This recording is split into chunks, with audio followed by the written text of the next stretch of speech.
এখানে যে পাটগুলা দেখতেছেন, এই যে দেখতেছেন আমার পাশের যে পাট যথেষ্ট পরিমাণ মোটা হয়েছে। এই পাটগুলা দেখে আমার কাছে অনেক আনন্দ লাগতেছে। প্রিয় বন্ধু, এই পাটগুলা কিন্তু আমি লাগিয়েছি। এই পাটগুলা আমি লাগিয়েছি কারণ আমি চট্টগ্রাম থেকে এখানে এসে আমি কিন্তু চাষাবাদ করতেছি। এই পাটগুলা রবিবার দিন কাটা হবে। দেখতেছেন এখানে যথেষ্ট পরিমাণ পাট হয়েছে, যথেষ্ট পরিমাণ মোটা হয়েছে। অন্যান্য জমিনের থেকে কিন্তু আমি দেখতেছি যে আমার পাটগুলা যথেষ্ট পরিমাণ মোটা তাজা হয়েছে। এই পাটগুলা কিন্তু রবিবার দিন কাটা হবে। কাটার পরে কিন্তু এখন একটাই দুশ্চিন্তা, এই পাটগুলা ভিজাইতে হবে, পানিতে রাখ দিতে হবে, তারপর এগুলা পচার পরে এগুলা আঁশ তুলতে হবে।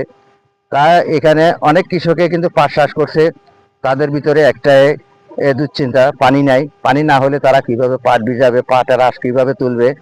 তাই অনেক সময় দেখা যায় এখান থেকে পাট কেটে তারা গাড়ি ভাড়া দিয়ে অন্য অন্য দিকে নিয়ে যায়।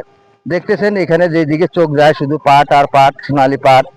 তাই আমি নিজেও এখানে চাষাবাদ করেছি, কারণ আমি গতবারও পাট লাগিয়ে যথেষ্ট পরিমাণ লাভবান হয়েছে। পাট চাষ করে আমি গত বছর যথেষ্ট পরিমাণ লাভবান হয়েছি। তাই এবারেও কিন্তু আমি পাট লাগিয়েছি। হয়তো গতবারের চেয়েও এবারে দাম আরো বৃদ্ধি হইতে পারে। আমি শুনতেছি, আজকে শুনে আসলাম 5 থেকে 6 হাজার টাকা পাটের মন। গতবার বিক্রি করছি 3800 থেকে 4000 টাকা। কিন্তু পাটের হয়তো দাম আরো কমতে পারে। সকল কৃষকে যদি পাট কাটে কিংবা ঝাঁক দিয়ে পাট তোলে ঘরে, তখন কিন্তু পাটের দাম হয়তো কমে যাবে। এখন হয়তো কম দেখি পাটের দাম একটু বৃদ্ধি।